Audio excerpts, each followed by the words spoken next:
Hey there, this is Steve Horseman with Good Guys to Great Men. Thanks for watching today.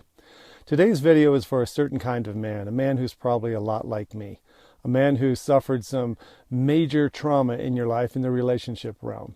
It could be divorce, it could be separation, it could be infidelity, it could be anything that rocks your world and makes you think that your life as you know it is over. This is a problem for a lot of men because we grow up believing that the source of our happiness and security and certainty is going to come from a relationship. It's going to come from a woman. It's going to come from marriage. And as the years tick on by, we get more and more relaxed into the comfortable feeling that our certainty and that our happiness and that our personal source of validation and value is coming from the relationship, that it's coming from the marriage. Well, marriage was never meant to make a man secure. Marriage was never meant to make a man happy. Relationship and marriage and romantic love is a place where we're supposed to learn more about ourselves, learn how to love.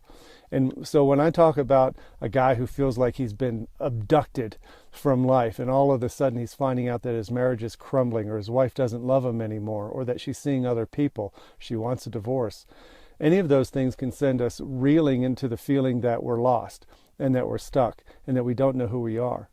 And this is a problem.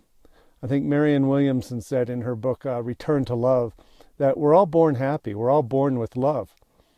The thing that changes that is the day after that fear starts teaching us otherwise.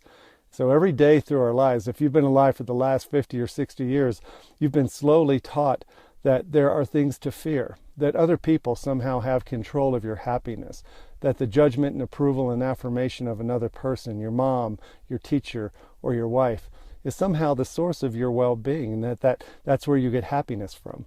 And what I want to help you understand is that you'll never be more happy. You'll never feel more powerful.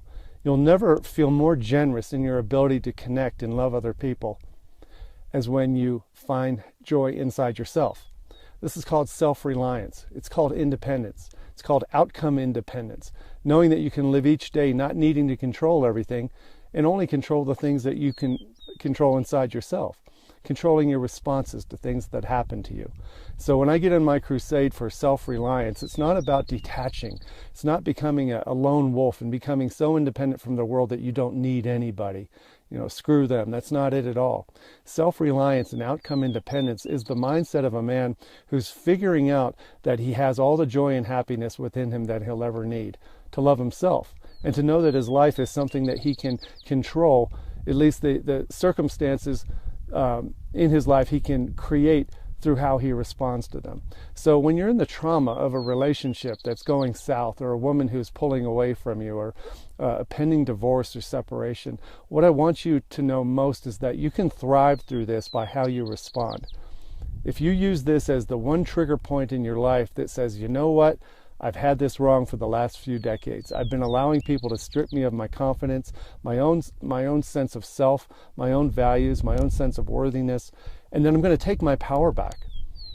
And let me tell you, the result of this is that when you take your power back, when you become truly self-reliant and truly outcome independent, that's when you can finally relate to others from a place of generosity, a place of abundance, where you're not looking to other people to make you whole.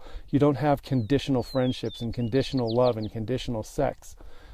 When you're whole inside, you give wholly of yourself, and you don't have fear of being stripped away of your security and your certainty because you're full of it. You're full of it. You're overfilling that bucket of love and certainty, and you can give it to others. And even in the middle of a divorce, even in the middle of the trauma of finding out that your life may be changing forever, I want you to know that this is the trigger point. This is the turning point in your life to where you can actually decide to do something different and start thinking differently. This is what I do. This is what I want to do for you. I want to introduce you to a way of thinking. I want to introduce you to some men who have gotten through this. I want to introduce you to some authors and some thinkers that will blow your mind and allow you to use this as the launching pad for a whole new life. So give me a call at steve@goodguystogreatmen.com. That's not a phone number. That's an email address. Anyway, I hope this gives you just a glimpse of what's in front of you. You can thrive after trauma. There's no reason you need to feel like a victim. I appreciate you watching today. Thanks a lot, and I hope to talk to you soon. Bye-bye.